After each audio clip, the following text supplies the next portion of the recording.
বাবরি মসজিদ নির্মাণে আপত্তি নেই হাইকোর্টের। বাবরি মসজিদ নির্মাণে রইল না আর কোনো বাধা। শনিবার বেলডাঙ্গায় বাবরি মসজিদে শিলান্যাস করবেন হুমায়ুন কবির। শুক্রবার সকালে জমি পরিদর্শনে যান মুর্শিদাবাদের বেলডাঙ্গায়।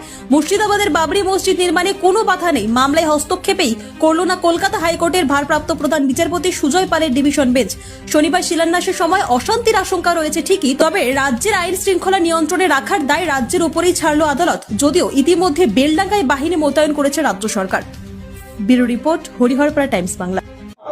খুন হচ্ছে কে মুসলিম, খুন করছে কে মুসলিম, আসামি হচ্ছে কে মুসলিম, জেলে যাচ্ছে কে মুসলিম, আর ডিম খাচ্ছে দারোগা বাবুরা। ডিম খাচ্ছে দারোগা বাবুরা। এই মুর্শিদাবাদ জেলায় পুলিশ প্রশাসনের একটা অংশ সরাসরি বিজেপির দালালি করছে, RSS এর দালালি করছে। এক গাড়ি পাথর কিনলে, এক গাড়ি বালি কিনলে মমতা ব্যানার্জি বলছে আমি লক্ষ্মীর ভান্ডার দিচ্ছি। মাসে 1000 টাকা লক্ষ্মীর ভান্ডার দিলে হয় কত ভাই? 12,000 টাকা বছরে। আর তারপরে এক গাড়ি বালি কিনতে যান, 60,000 টাকার বালিটা 1 লাখ টাকায় কিনতে। কিসের জন্য? যান পুলিশের দালালি দেখুন গাঁওকে। বীরভূম থেকে এক গাড়ি পাথর আনতে যান, আনঅফিসিয়ালি 9,000 টাকা একদম পরে লাগবে। ড্রাইভারদেরকে জিজ্ঞেস করুন, যারা গাড়ি চালায় ড্রাইভারদেরকে জিজ্ঞেস। মানে বলছেন যে তৃণমূল একেবারে শাসক দলের মদতেই এইগুলো চলছে। ডাইরেক্টলি মমতা ব্যানার্জি পুলিশ মন্ত্রী, তার নাম ভাঙিয়ে এই জেলার পুলিশের বৃহৎ অংশ মুর্শিদাবাদের খুঁটি চেপে ধরে টাকা দেয়।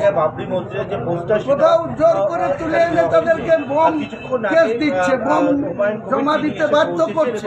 এটা RSS এর মদতের কাজ করছে। মমতা ব্যানার্জি আমি কথা বলবো অবশ্যই। এই মুহূর্তে হুমায়ুন কবির একেবারে পরিস্থিতি আপনি দেখছেন আপনাকে সাসপেন্ড করা হলো এবং পাশাপাশি যে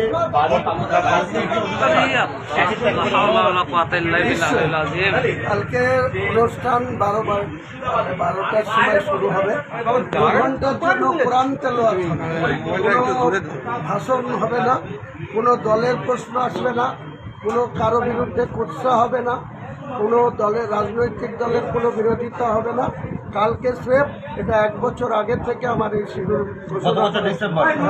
গত বছর ডিসেম্বরে আপনাদের ক্যামেরাম্যানও সেখানে বিধানসভার সামনে ছিল, আপনাদের চ্যানেলের ক্যামেরা, বহু চ্যানেলের ক্যামেরা ছিল।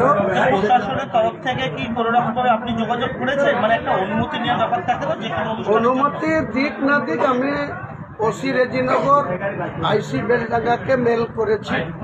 আমার অ্যাপ্লিকেশন টাস্ক থেকে আমি সেক্রেটারি হিসেবে অ্যাপ্লিকেশন করেছি, সাহায্য চেয়েছি যাতে এখানে কোনো প্রবলেম ক্রিয়েট না